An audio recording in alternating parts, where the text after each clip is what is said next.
Hi everyone and welcome to our What's New in AutoCAD 2024 webinar. We're very excited to have you all here today. We have James Cuervo presenting here from our DDS CAD team. And yeah, we're very excited to get into it. Jimmy, go ahead and jump over to that first slide and let's go over some logistics here. So just some basic housekeeping that we always go over. All attendee lines will be muted for the presentation. That's so that everybody can hear the presenter correctly and we don't have any issues with audio. If you have any questions throughout the presentation, please do go ahead and send those to us in the chat box or the questions box. We won't be answering them during the presentation, but at the very end, we'll have a question and answer session where we will be going over those questions. So go ahead and send those to us as we go. Additionally, if you can, go ahead and send your AIA number to us as well, along with your first and last name, and that's just so that we can keep everything straight. Also through the chat and the questions box throughout the presentation. I'll remind you all at the very end as well, but the sooner you send that, the less you have to worry about later. The webinar will be recorded and sent to you if you are registered to be here, so you should all be receiving that email. If not, you'll be able to find the recording later today, if not tomorrow, on our YouTube channel and website as well. And last but not least, for additional questions, you can go ahead and give us a call here at the office at 305-445-6480 or email us at info@ddscad.com, as you can see on the screen. Okay, so before I turn it over to Jim, I wanted to give you guys a quick update on the desktop connector. I'm sure not all of you are using the desktop connector just yet, but there's been some recent changes to the desktop connector that really make it that are really important to know about, and so I just wanted to mention those to you briefly. The desktop connector recently underwent a big update. The desktop connector is essentially, for those that don't know, a piece of software that allows your computer to see what's stored on your Autodesk construction cloud, almost like an external hard drive on your computer, so that you're easily able to access those files, open them, modify them, things of that nature. But with this most recent update, there's really been a big focus in improvements for AutoCAD and Civil 3D workflows. So I just wanted to make everybody aware of that. The newest version of the desktop connector you can see here on your screen is 16.2.0.2007. And again, what's new is a lot of enhancements theoretically that will help with AutoCAD and Civil 3D workflows. One thing that is very important to note, and a big shift from the prior version of the desktop connector that you may be used to, is that the desktop connector no longer syncs all of your projects. Now you actually have to go in, similar to what some other products do, like Google Drive and things like that, where you select certain folders or certain things to sync. You will actually have to go in and choose the projects that you'd like to show and synchronize in that connector. As of now, that's for a maximum of 40 projects. That, I'm told, may be fluid in the future, let's say. I don't think that they estimated that people would be potentially having to deal with more than 40 projects at any kind of one period of time, but we have seen some of that, so keep an eye out for that. You can see a couple screenshots here. When you open the little desktop connector flyout by clicking on the little desktop connector icon you see here in the little red square on the top here of your screen, you'll click on the settings cog on the top right here and the first arrow that you're seeing on the right. And then you click select projects like you see in the next arrow, right? And then it will show you your list of projects that you have access and visibility to, and you can check those boxes to enable and disable those. So again, just a quick update, something that pertains to what's going to be covered in the presentation to some extent, and so we just wanted to make sure you were all aware of those changes. Okay, and so now without further ado, I'm going to go ahead and turn it over to James. Excellent, Alan. Thank you very much. That's actually very, very important news, because the worst thing that can happen is we open up our thing and we only see a portion of the projects that we are associated with, and we start going nuts on it. So yeah, excellent information. Thank you very much, Alan, for that great piece of news. Let's go ahead and move forward. We have the amount of portfolio for AutoCAD that we're going to be looking at, and these are some of the topics that we will be looking at. It's the addition of another offer in our AutoCAD portfolio. We have some changes in the welcome screen of the AutoCADs. We also have some file and paper space tab improvements, basically the addition of some tabs there, and we're going to see how those work and how they behave. We have some block improvements, which basically talks about block placement and repetitive block replacement. Okay, we have markup improvements in the way that we actually use the workflow. And we will also be looking at an activity insight improvements short video on that. I know that we've been saying that this has been something that can be done or is being done.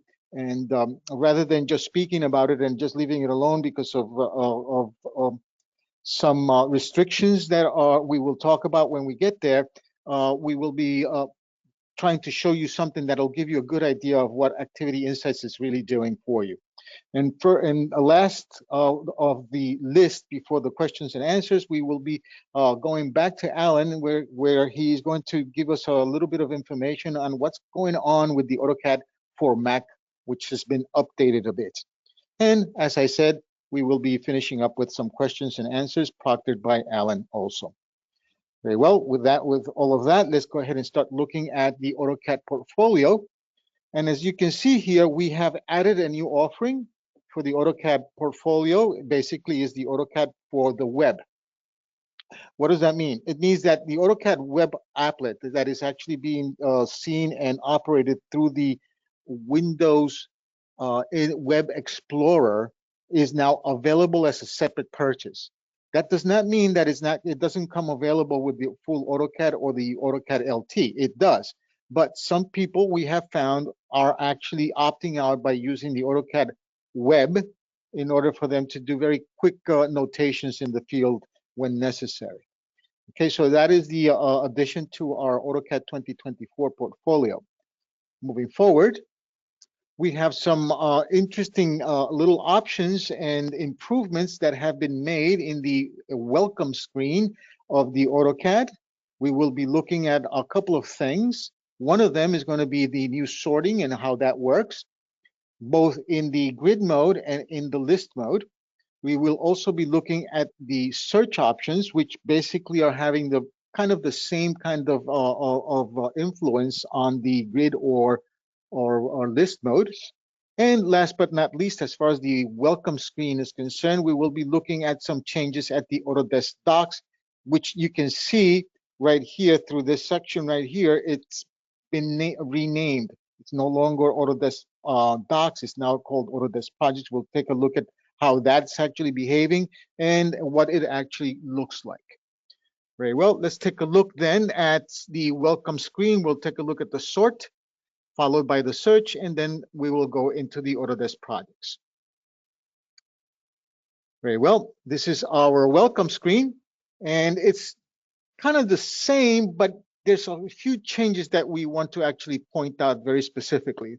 In this particular view, we're looking at the grid view, which is identified this way. Okay, now if we look at this, we have the list view here icon, which we can select. We have the grid view in blue, which means it's the current view.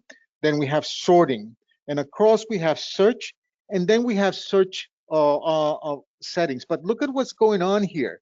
You see that it's actually saying it's only available in list view. So the ability to go ahead and customize the look of this is only available for the list view, which is this one. So why don't we go ahead and take a look at what the list view will actually do for us. Okay, in the list view, everything is actually arranged in columns. Okay, and in the columns, we have the ability to, through this icon, which is, as you can see, now available because we are in the list view, we have the ability to go ahead and customize what we see. And the way that we can customize what we see is that we have these two over here that are optional, the file of type, which is this one right here, and the last opened, which is this one right here. Okay, they can be turned on and off by just selecting or deselecting these little check marks right here. Okay, and you will see that they actually appear or disappear accordingly. Now, that is the options for the amount of columns that you see. Once in the columns, you have a whole bunch of series of things that you can actually do.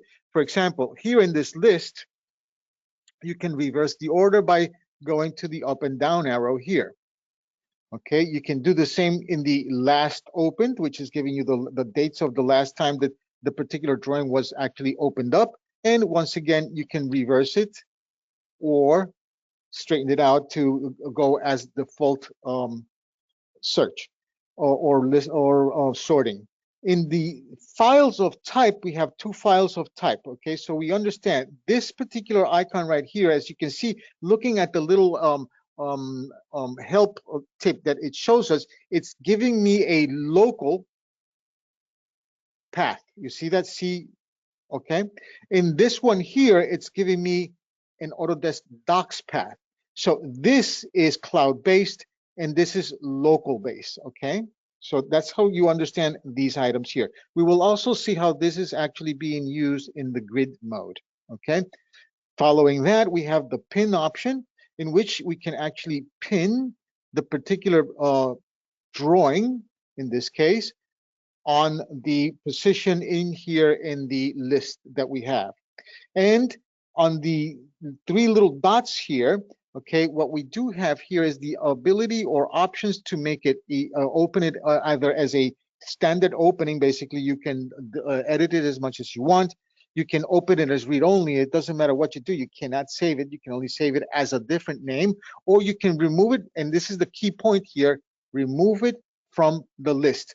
That does not mean erase the file. It means just remove it from this list that is here. Okay.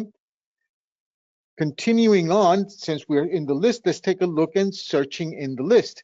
Here in this section, if we actually click in, we have some pre-saved search criteriums. All drawings that start with BL or have the letters BL in them. If I select this one, which is a pre-save, it'll go ahead and actually go ahead and show us exactly what those files are going to be. And if you notice, it's kind of hard to actually see this, but you'll notice that the BL here at the beginning is actually in bold letters, indicating that that fulfills this particular search pattern. You see that? If I switch it by Xing out this one and going to the J's, for example, there's a J, and let's go ahead and add a JI. See, as you can see, just because it's a J doesn't mean that it's going to actually show it. You most likely would like to add the second letter to the particular search pattern that you're looking for, okay? Which is that's what this is, okay? The search. So if I can exit out, everything goes back to normal, all right? So now we've seen the search in the list view. We've seen the options for the columns on also the list view. So now let's take a look at the grid view. In the grid view, everything becomes basically a bitmap. This is an image. You're not really looking at your drawing. You're looking at an image that was taken the moment you saved it. This is not your drawing, okay?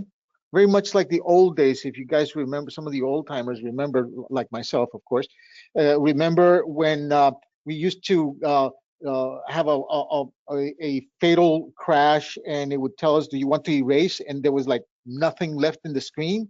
And sorry, it asks you if you want to save before it closes it because it's crashing, and you saved it and there was nothing on the screen. You just erased everything. And so when you went back to open up the file, you had this little thing, and you'd say, hey, wait a minute, the file's still there.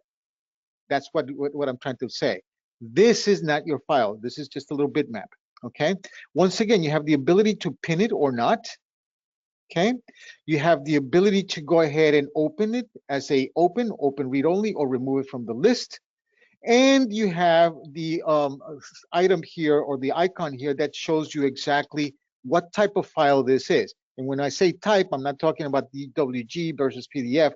We're actually talking about local file versus cloud-based files, okay? So now that we've seen that, if we come back over here to the search, we have the same search criterion that we had in the list, okay? The same thing. If I select BL, it shows us exactly what they are. But notice what's in this one. I found this really interesting, is that in this one, it kind of highlights it. But in the list mode, it bolds it. It's really interesting. Either way, it's actually highlighting the specific letters that you're using for your query in your search patterns, okay? I can, once again, just like before, I can exit out and it gives me the list back. And remember, because we are in grid mode, this ability to change the amount of columns and things like that is not available. But if we look at the sort by, notice that if there is no sort by in list because it's sorted by the columns. So if I go to the grids view, okay, it's now sorting by last opened. If I open this up here, I have names and it gives me the names. You see that? Okay, so you have two options for sorting. You have sort by name and sort by last open. Once again, just like in the grid mode with our columns, these are reversible with the use of this little icon right here, okay? So with this, we have seen what the new recent changes have been for the sorting and for the search.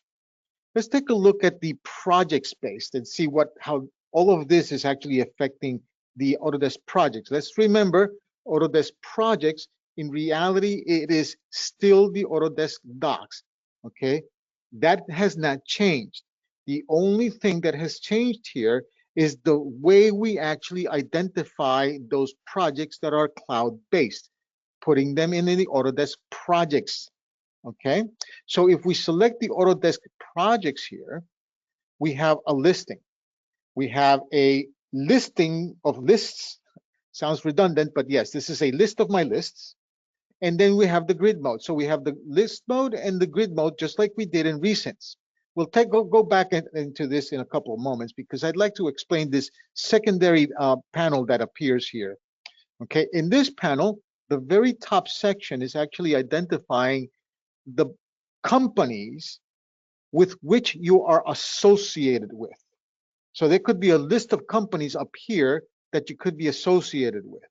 So you can go to any one of them and it will automatically, by selecting the name of the company that you want to be looking at, it will give you the list of all of the projects to which you have access to within that company that you have a link to, okay, or are associated with.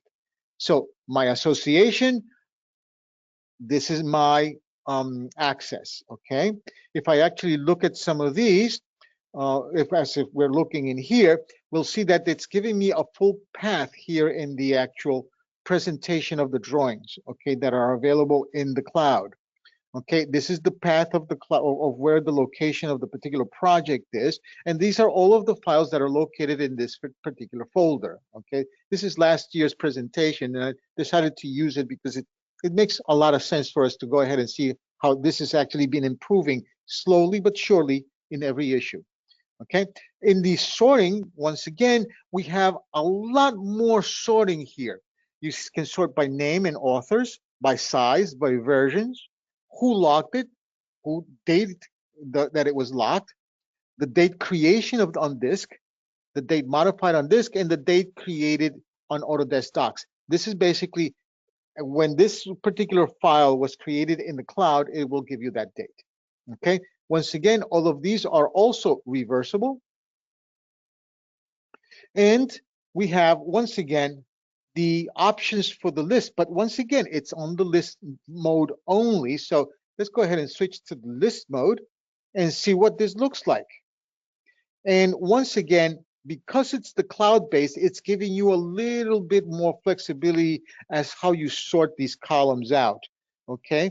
You can go ahead and add them or subtract them. For example, I don't want to see the author. It's actually myself, so I don't want to see it.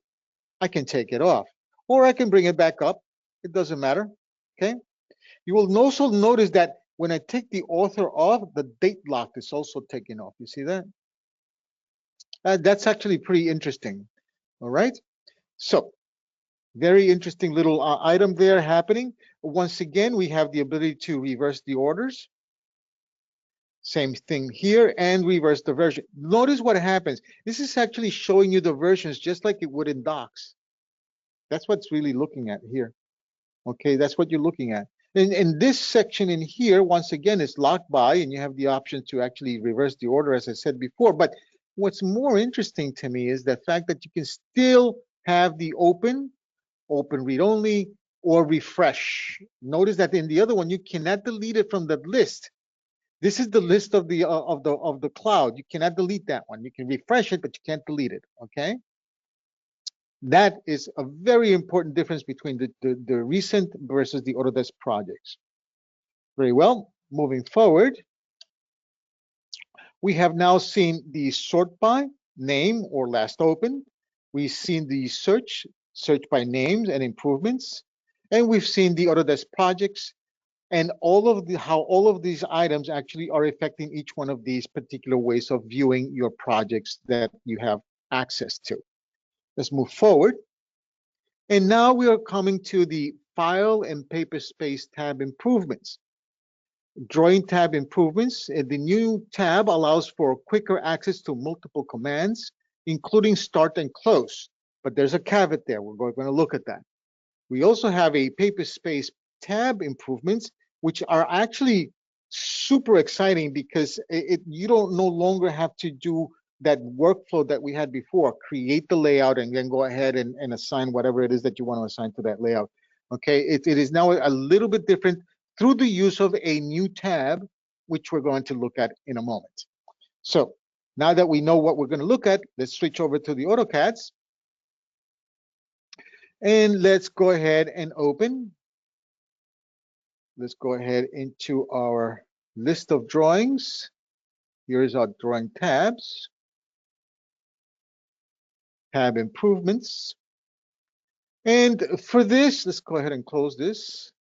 The new tabs that we are talking about are going to be these little stacked, or I'm going to call them little pancake stacks here and down here. So we have a pancake stack at the top, and we have a pancake stack at the bottom where the model tabs are. Okay, in the I'm going to call these file tabs up here. We have this, and so by selecting it, it gives us what we can do with this. The very first section here, this particular panel at the top, is going to show you the amount of tabs that you have opened with the GWG names as they appear. That's what this is. You'll notice start this open, there it is. Tab improvements, there it is. We're here to actually create new ones that would appear there. You see that if I delete it, it no longer appears. So that's what this is. This is all of your current open tabs. That's what it's going to list you. In this section in here, the plus sign is like hitting this plus sign here. It's the same thing. But if you go to new, in new, it allows you to select the specific template that you want to use for the particular drawing that you were going to start. Okay, so that's what this is doing. Okay, if I actually go to the plus, it goes ahead and gives you the default template that you're using according to your options on your AutoCAD options. Okay, that's how this is working. If we go to open, obviously it's going to go ahead and give us the dialog box for open. But more interestingly, for me anyway, is at the bottom here, it says save all and close all. You see that? Now it's interesting because you would expect it to say save and it would be saving the current particular drawing that you're working on, but it doesn't. It says save all or close all. So whatever amount of drawings that you have open, you can save them all or you can close them all, but you can't close them or save them individually. You have to actually go to each one of them individually and do that, okay? So that's what this is really doing for you. Moving forward on the tabs here, let's go ahead and take a look at the tabs at the bottom. Now, you guys remember that for you to go ahead and access the configuration of your tabs here, you would have to actually select it, right-click it, and go and do whatever it is that you want here. Okay, well, this you don't no longer have to do that. Okay, you can actually come in here, and it's going to give you very much the same list. Okay, so now that we're here, why don't we go ahead and take a look at what's happening here. We'll start from the top and we'll go down to the bottom here. In the very first one is like hitting the plus sign here. So this plus sign and that plus sign is basically the same. It's going to go ahead and allow you to create a new layout default. But are you forced to take that? Can you actually go ahead and grab it from somewhere else? Well, actually, yes, you can. How do you do that? You go to from template here, And in from template, it allows you to select the template that you want to use, which you will be actually pulling the layouts from. Let's go ahead and select the architectural imperial here and say open. And there it is. You see that? This is the one that is here. If I select this one and say okay, it's going to appear down here. So let's go ahead and do that. And sure enough, there it is. Okay, it's actually pulling that tab inclusive of the blocks that are resident on the tab itself, okay, or the view itself. Just so you understand that, that's what really happened here. Once again, you can select it and delete it if you so wish from this list, like that. It will say okay, and go ahead and delete it. We can delete number 2 also, same way. Get rid of it if you want to. And let's go ahead and take a look at some of the other options that we do have here. If we open this up, we have the page setup manager. That's very much like the one that we find here in the right click. When we have select all layouts, and look at this, publish selected layouts is grayed out. So why don't we investigate and see why this publish selected layouts is grayed out? Well, gentlemen and ladies and gentlemen, I'm just going to go ahead and add one. I didn't realize that I deleted that layout, and it's important for the explanation that we're actually going to be looking at. If I select a single one like this, right? If I come over here, notice that that publish selected layout is, and oh, wait a minute, it's layouts. You see that? So I know I'm being a little bit funny about this, but the truth is it's actually plural. And so it should give you an idea that if you select one and then select the other, now you have 2 rather than 1. It's plural. So when you come over here to the tab, look at that. Publish selected layouts is open, or rather available. If you select it, basically you're going to get your publish dialog box, and then you go ahead and arrange this accordingly. Okay, guys? I hope that was really nice. It's a really nice little addition. Okay, let's go ahead and open this up and take a look at this section. And here we duck above status bar or duck online with status bar. This down here being the status bar. So if I go ahead and say duck above status bar, that's where it is. But if I want to duck along the line, it's going to move this to this area here, just like I said. Okay, you can go ahead and do a reverse on that and bring it back to where it was. And once again, if I look at the very last panel here, it's telling me the amount of paper space areas I have. And really, that's what it's showing. It's very much the same as the one that we saw up here, except we're talking about the actual paper space tabs. That's really what it's talking about, okay? And so with that, we have now seen the improvements to the drawing tabs and the improvements to the paper space tabs. Let's go ahead and look at the next step, which is going to be the smart block improvements. We have now an ability to place blocks in a very consistent way. Sometimes we want to rotate them, sometimes we want to flip them, mirror them, whatever it is, line them up to specific points.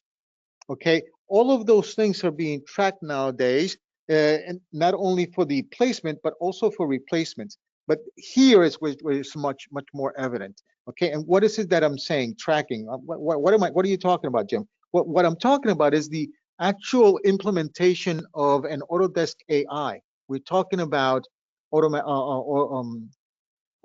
artificial intelligence here that is being actually introduced into AutoCAD. So why don't we go ahead and see how that actually works? Okay, let's go ahead and close this one. Save changes no to this. Let's go to the open. Up one so we can go to the block placement. Select our drawing.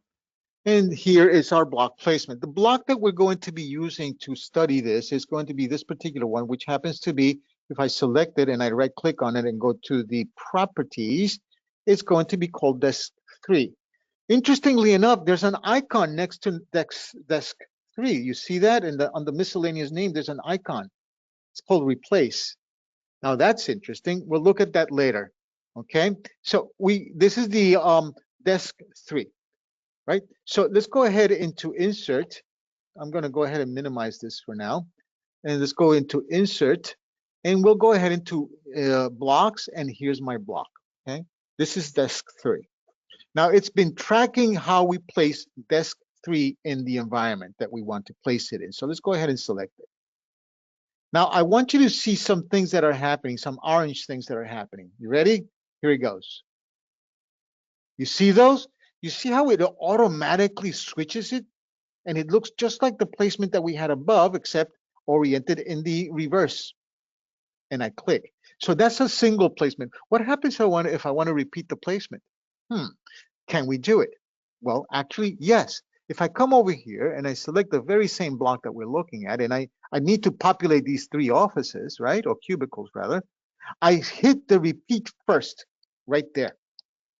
By hitting the repeat first, okay, I tell it yes to replace the options, and look at this. Click once, and it continues to allow me to place additional blocks of the same type that I just placed when I hit the repeat.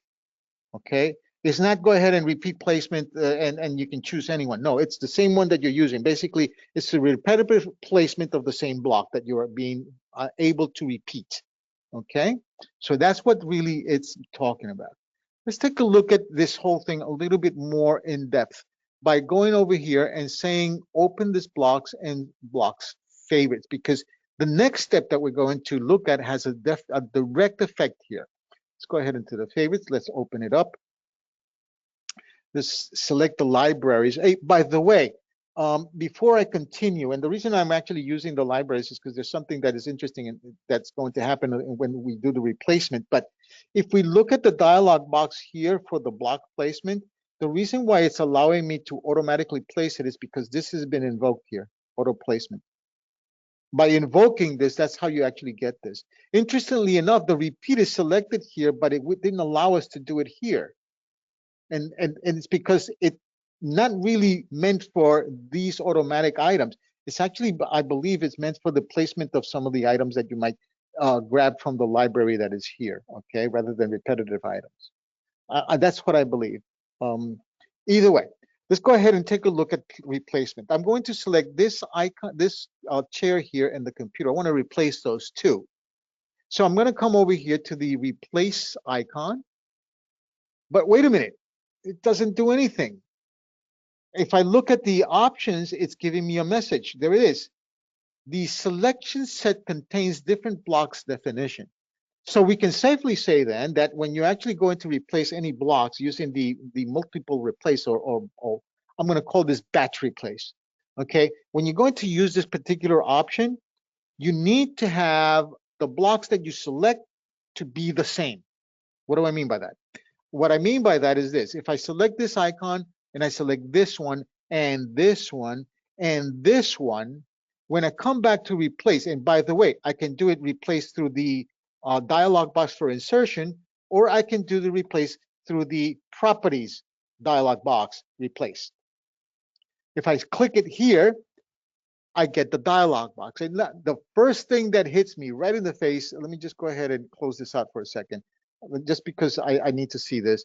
I'm going to just, rather than use the properties one, let's go ahead and use the one here in the inserts. And let's take a look at what we're looking at. Okay, here it is. It's telling me that the suggested blocks are empty. And it's saying that, you know, your library, or the library that you have actually pathed to this particular drawing, is pretty much, there's not much there. Okay, I have some theories, but I'm going to think a little bit more about the theories and maybe create a blog about this. How do you actually get this to come up here? And we'll see that later. Okay, or not later, but eventually we'll put up a blog that will do that. But for now, what I want you to see is that I've got these selected, and I need to select a block. I'm going to use a recent block. I know that this happens to be a chair. Okay, so I'm going to use this one to replace it. It's actually a 3D chair, so it's going to be a little bit dense. So let's go ahead and use this one, which is a 2D chair, and it automatically replaces it. You'll notice that the insertion point is actually respected. Okay, very interesting. If you want to position it and all that other stuff, it might be a good idea for you to go ahead and make sure that all of your chairs are going to be placed the same way, so you don't have this particular problem of having to rotate and stuff like that. It might be I think it's actually a good organizational skill for your libraries. Now that I think about it a little bit more. Okay, so this is how you actually now know how to place drawings using the AI from Autodesk and replace multiple drawings in the same dialog box in the same sections. Now remember that the replace is also available in the properties. You just need to make sure that all of your blocks that you're replacing are the same name. Very well, let's move forward. And now we have markup imports and markup assist. In this one, there's a lot of things that we're actually going to be looking at. So let's go ahead and start right away. Basically, we know that all of these changes are making our markups a cinch, and we know that replacing items or modifying items from the markup to the DWG is now a breeze to do. So why don't we go ahead and take a look and see how that's been changing. Very well, let's go ahead and close this out and save changes note to this. And let's go ahead and open. Back one, block replacement. Oh, we've done that one, sorry. Markup assist is where we need to do. Oops. Sorry about that. It looks like let me just cut this out of here and place it back where it's supposed to be. I apologize for this. It's my mistake, because I'm clicking too fast, and I apologize for that. Okay, let's go ahead and import markup assist. Let's go ahead and open that up. And let's close this dialog box for insert, because we actually need to see what's going on here. One thing, and the first thing that we're actually going to see is that we are tempted to bring in the PDF that holds our red lines. Okay, and this is the PDF import. And this is the wrong way to do it, but I just want you to make sure, rather, that you understand why this is the wrong step. If I select the import, I'm actually going to the markup assist, and actually this is the one we're looking at, but by selecting it, we see that there is a red line on there, okay? This is the image taken of the actual bitmap. So let's go ahead and say open that up. Okay, there it is. We'll leave it all as it is. We'll say okay, and look what happened. Notice that the red lines were taken out. And what happens is it converted the whole PDF into an actual drawing. These are actually polylines, okay, as you can see. All right, so this is what it's doing is bringing in a PDF and turning it into a drawing. This is not what we're looking for. What we're looking for is slightly different. If we go to the give me a second, it's going to be into the collaborate. Okay, and then we go into the collaborates and we look at traces. We have two icons here, the markup import, which we're not going to use. I'm just going to go ahead and click it so you can see it allows you to go ahead and to look for what it is that you want to import. But I'm not going to use this one because it actually repeats itself here in the traces. And there it is. Now here in the traces, what I want you to see is that it automatically reads where these particular tracings have been and what they do. In this particular one, for example, is called furniture. And there it is. You see that? Let's go ahead and delete it by right click, delete. Super interesting. Can we create a new one? Yes, absolutely. Well, we create a new one by coming in here. We can select it, and then obviously we can rename it if we so wish. Okay, and once again, we can also delete it. But let's go ahead and do it a little bit more in the way that the workflows usually are. Why don't we go ahead and bring in the actual tracing markup? Obviously, it's the same dialog box as it gives us here, which is the import markup PDF. That's the one we want. It's going to read it, evaluate it, okay? And in reading it and in evaluating it, okay, it's going to, let's go ahead and accept placement here. And it's going to actually give us the PDF in this form. It's not really showing us what the lines are in the PDF. It's showing me what the red lines are. This is, and you'll notice also, this is actually something that I did in the PDF, and I really tried to make it as messy as I could in here to see if I could actually kind of fool the system. Now, one thing that you need to do before you start this is you need to turn on the Markup Assist, and you do that by selecting this icon here. This will give you two additional icons, which is the transparency or fading of the markup, which is basically fading this. Okay, you see that? Those are the markups. That's what that does. But what we're more interested in is this one. So let's go ahead and select here, and let's go ahead and select the blue line. Notice that it doesn't do anything to the actual reds. It actually does it to the blue frame around what is going to be seen as the markup that needs to be studied or looked at. So if I select this, it automatically, oops, sorry, wrong one. Sorry. I turned it off. I shouldn't have turned it off. Sorry. By selecting it like this, it gives us the Markup Assist options. And in this particular one, it's recognizing that if there's text inside this box, and what do you want to do with it? Do you want to insert it as an M leader? Do you want to insert it as an M text? Or do you want to append it to an existing text that is there? We're actually going to see all three of them. Let's go ahead and take a look at the insert as a multi-leader. It's going to tell us, well, where it is it that you actually are pointing at. I'm pointing here, and then I'm placing my leader here with its note there. If I actually get in close, you'll see it says need furniture, which is basically what it says there. It understood my little messed up looking letters that I put here, okay? And where is this grabbing its information from? Well, it's grabbing it from the particular markup that is encircled there. But more importantly, I think, is how is it knowing what it is that, what kind of M leader you're going to be placing on and what the properties of the M leader that is going to be using is? Well, really what this is doing is selecting, and I'm just going to go back real quick here into the annotate. It's selecting whatever this is by default, and it's using that, okay? So whatever you defaulted is in here, and however that is defined, that's what it's going to use for this, okay? Very well. Let's come back here. All right, so that's what that's one way of doing it. Let's go ahead and undo so we can see the other ones. Very well, we select this one, and let's go ahead and say insert as M text. And it's just going to tell me to insert it here, and basically the same thing pretty much that we saw earlier. Let's go ahead and undo again, because I'm going to now, or rather we are going to now explore how this gets added to that. So once again, we come over here, we hover, it tells us that this is a markup, select it. Let's go ahead to update existing text. It's asking us what text do you want to update. It's going to be this one. It's going to say, do you want to replace it? You want to append it?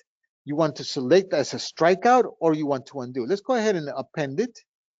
There it is. It gives us my dialog box, which I can then use to finalize the way it's supposed to be reading. Click it, and it's been appended now. So that's how the Markup Assist works when it comes to text. Let's see how it comes to, or what it does when it comes to the particular frame here of an area that I've defined in this red red kind of T that I created here to isolate the section that I wanted to be pointed out. Okay, by coming over here, and once again, these items need to be on. Once again, I come over here and look, we have the little bolt of lightning. We select it, and it recognizes that as an revision cloud. So I go ahead and select revision cloud, and it automatically switches it to a revision cloud. Where is the layer coming from? Once again, it's coming from your default current layer. Okay, where is the settings coming from? The settings are coming from these settings right in here. That's where it's grabbing all of that information and creating that cloud with. It does not have, though, the ability to give you a contoured shape the way the cloud does, but it does isolate it and marks and flags it for you. Okay, so once again, things to remember here. Remember, This is defining the way the text that you're placing looks like by the current M text or the current multi-leader line or the current layers that you have all set in your drawing. That's where it's deriving its properties from. It's something that we need to be clear about. And last but not least, now that we're looking at the markups, let's go ahead and see what improvements they've made to the options of the markups. And this is what they have been.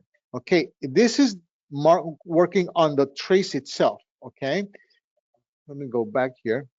Okay, this is working on the trace itself. You can actually increase it or decrease it.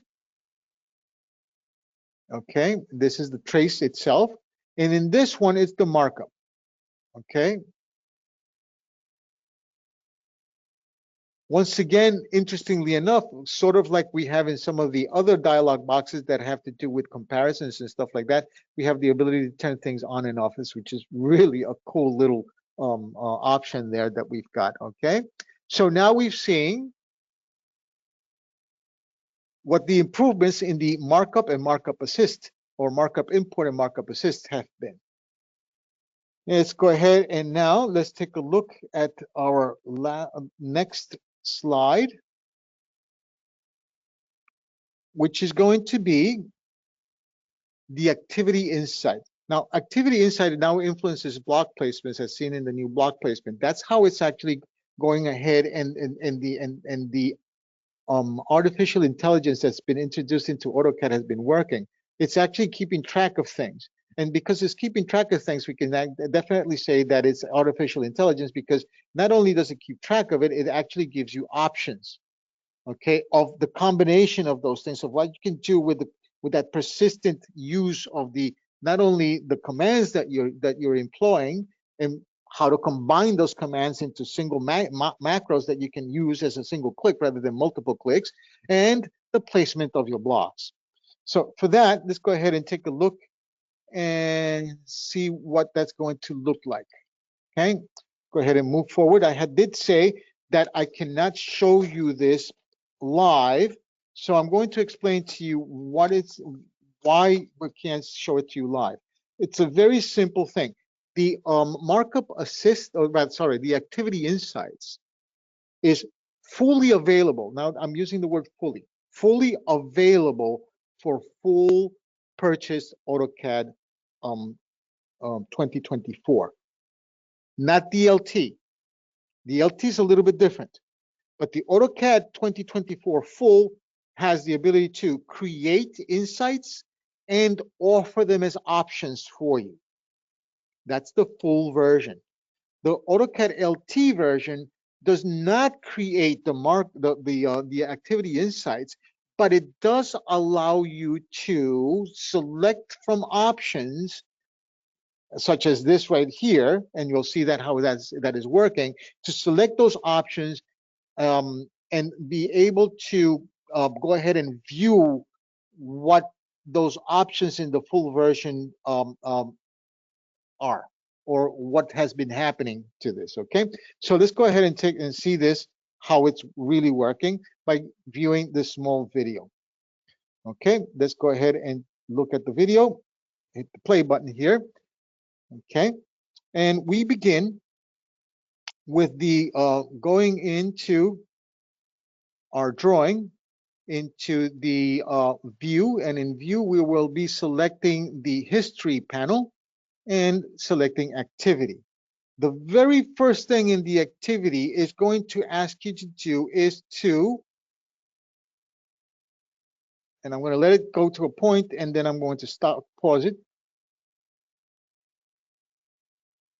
Okay, what is telling you here is that it's a good idea to go ahead and path all of these markup, all of these insights into a place that is centrally located and accessible by everybody who's got access to this particular drawing, that is keeping a track of all of the activities.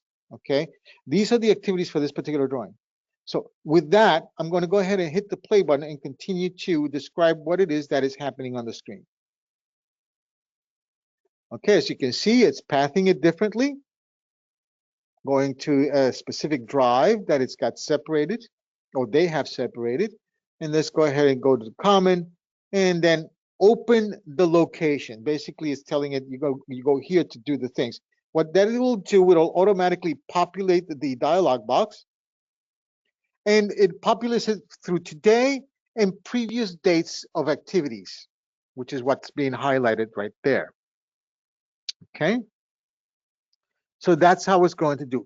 If you were to do a purge, watch what happens. You come in, you do your purge all, whatever it is, that purge becomes an entry in a couple of seconds, and there it is. There's your entry for the purge. If you were to do something different, such as, in this case, we're going to then erase a couple of things. We'll do a little window here, or crossing rather. Select, increase, and erase. Save it first. It's an interesting one because this one has got to be saved first, and it automatically will actually go ahead and bring it in, edit it. You see that, but you got to save it first. It will also give you the listing of the person who actually did that. In this section now, we're looking at the filtering. You can filter by date, you can filter by user, or by event. Okay. Following that, let's go ahead and see the events. It's a listing of events that have been used already, and we can go ahead and filter them out by selecting the ones we want to see, or by selecting all events, and it shows you the whole list. Further, if you want to filter by date, they have a custom date which allows you to select a specific date or a spread of dates that you can use for search, and it'll go ahead and search, in this particular case, between 1 and 14, and it will give you the listings that are there. Like, for example, the 13th, the 11th, and the 3rd. You can go back and say all, and in that case, it gives you the full, it filters it out. Also, it's actually keeping track. And now what's happening here, the particular floor plan has been copied and renamed, as it is being done right now, to new. Notice, it's the drawing that has been changed, has been now copied and placed as new. We're going to open it. And the fact that we copied it is also being tracked by the activity. You see that? File copied. So what is it doing really? What it's doing really is, and this is the last slide that we're going to go in. Now, give me a second before we go in and pass the mic over to Alan so he can explain to us what's going on with this. So what it's really doing here in the other section is it's allowing you to keep track of something outside AutoCAD. You're actually tracking in Windows Explorer, which is really interesting to me because there's no real association. The only association is the amount of information that was assigned to that particular drawing. And based on that, it's actually giving you, the artificial intelligence is telling you, look, you know, yes, this was copied, but this is no longer that, that item is a different one, okay?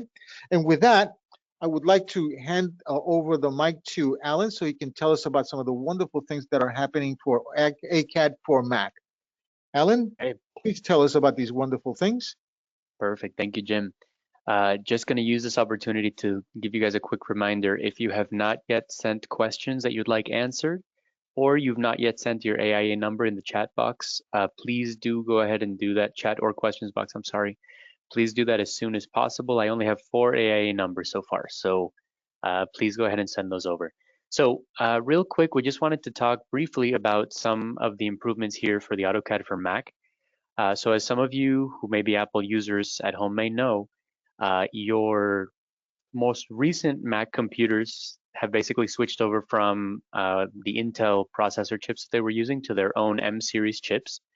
And there's basically some changes in the programming for these latest versions of AutoCAD that take more advantage of the performance available from that that latest series of, the M series of chips. So not going to get into specifics or specific metrics, let's say, but overall we're seeing about a 2 times improvement in performance, which is awesome. That's obviously a huge improvement. And for those of you that are AutoCAD for Mac users, this is a great thing, and I'm sure you're going to notice that and you're really going to enjoy those updates. Okay, so I'm going to go ahead and turn it back over to Jim, and we're going to go ahead Well, actually, I guess Thank we'll stay with me, but Excellent. No, just go ahead no, and I'm gonna pass you over to the next slide. Just saying thank you, Alan. That's actually very exciting news because I happen to believe that yes, the Macs do have incredible graphics processing, and now that they have a proprietary chip, I think yeah, that to me is no surprise. It's exciting, it's great, it's awesome, but not really surprised by the fact that you're doubling it. Let's move on forward. Now we go into the questions and answers, which once again, it's being proctored by Alan. So go ahead, Alan, take it away. all right, perfect. So we did have a couple of questions here. Again, we've got a couple more minutes here if anybody does have other questions to send in. So one question I had here, why would I use, or I guess, why would I use AutoCAD web app versus AutoCAD? Oh, that's a really good one. You know, sometimes we don't have the access, or rather, maybe that's the wrong word. Sometimes we don't want to lug around a big laptop to be for us to be able to be working on full AutoCAD. And you know, although you can use the Explorer there, it's just too much. It's overkill, and all you're going to do is just go into the field and go ahead and do some markups real quick on something. You need something, but you don't want to take drawings with you. You don't want to take those rolls. So the web app will allow you more than anything. I think if I'm going to define it, I'm going to define it a light of the light. You know, it's a bit restricted. It doesn't have as much as you can do with AutoCAD, but you can do a lot of nice redlining and things like that in there. And then once again, you can save it as a layer, whatever it is that you want to save it as. And then it's much more easier to save it to the cloud directly, because really what you're looking at is items that are stored in the cloud, access to the cloud. It doesn't have to be like that, but that's the way it's actually set up to be working as much as efficiently as possible. Everything is in the cloud. You just bring it in, do your quick markups, send it back up, and when you get to your office, then you implement your markups, and that's how I see that. Go ahead. Next question, please. Okay, the next one was, how do we have access to the web app? And I can take that one if That you need. one, You let me know. yes, you can, and basically you have to go ahead and log in and sign up for it. But I think you would be a better answer for the much more detailed answer. Go ahead, Alan. No problem. So in order to access the web app, you would basically open up a web browser, and the website you would go to is web.autocad.com. And then when you get to that page, it's going to actually ask you to log in with your Autodesk account, which is the same Autodesk account, or would need to be the same Autodesk account that you have that AutoCAD license associated to.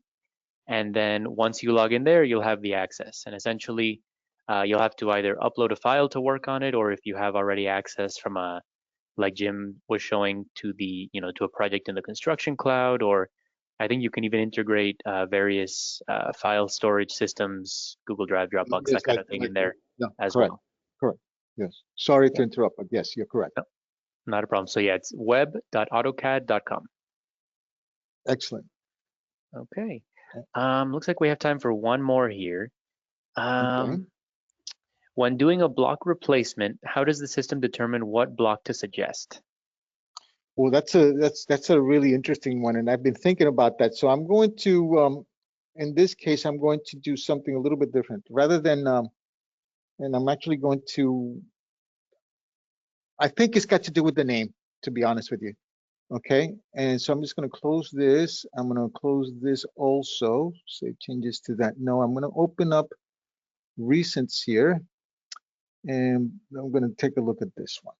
Okay, and let's go ahead and open up the dialog box.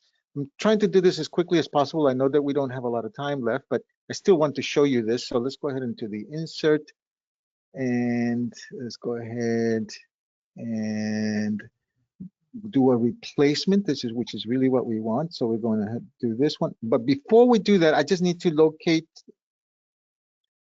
my,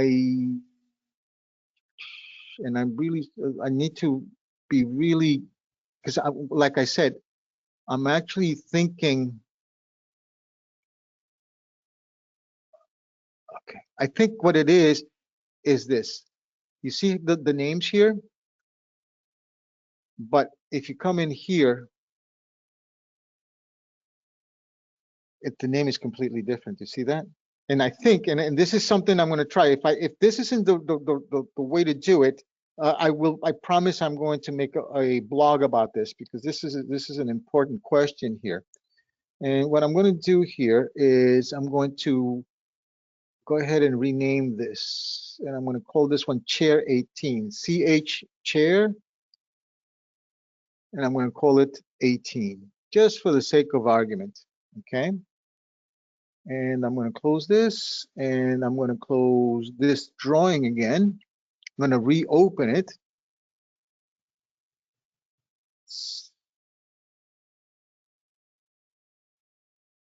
Reopen it. Beautiful. Okay. And let's go back to the block replacement, which is basically selecting this and this. Go to the black replacement. Oh, you didn't do it. Did I do one? Where is it? I'm going to have to get back to you on that. But I do think that it's got to do with the naming here. It's for some reason, it's not giving me what I'm actually expecting, which is in the libraries. Okay, it's not reading it. So let's go ahead and repass this real quick.